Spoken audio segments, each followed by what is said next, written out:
I would like to spend some time today to talk about the value of human life. There is no value to human life. Now that I have your attention, to be more precise, human life to a certain limit is expendable.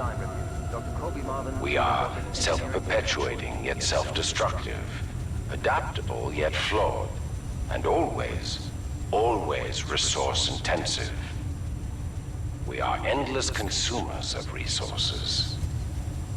But most relevant to our research here is one undeniable fact, that human life is abundant.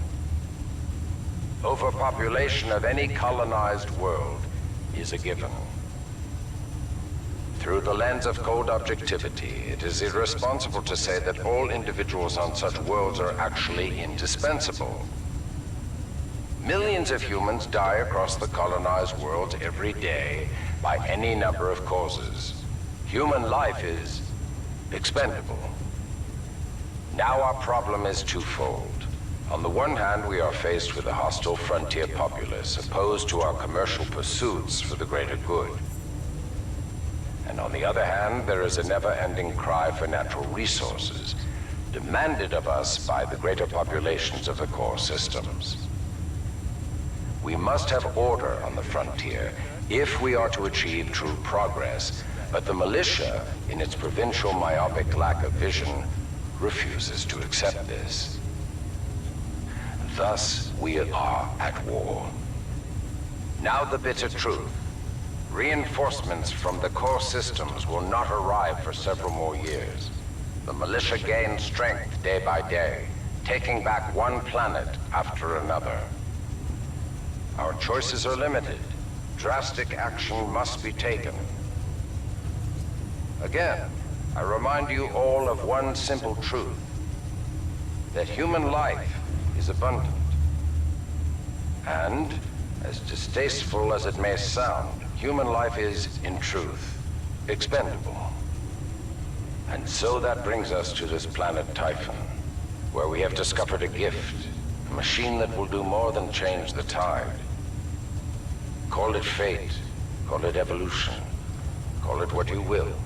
The truth is, we have discovered our resolution, and in it lies a weapon with a powerful ability to fold space and time. We don't know who built it, but we do know that it is quite old. And most importantly, we have learned enough to bring it to life. As we use this fold weapon, we will manipulate space-time, targeting anything we desire, sundering entire planets. Our restoration efforts in the mountains are nearly complete, but one task remains.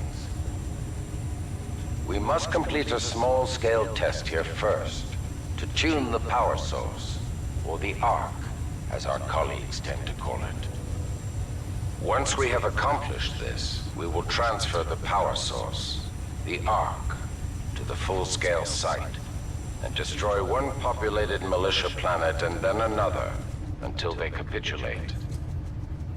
We will open an Einstein-Rosen bridge sending through thousands of concentrated gravitational waves.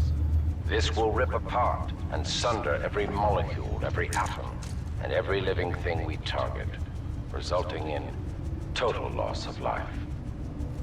But lest we lose sight of the bigger picture, remember those losses are ultimately replaceable by the inexorable march of human reproduction. By decisively neutralizing the militia forces, we will in fact safeguard the existence of the human race, extending its reach and power towards a prosperous and bright future.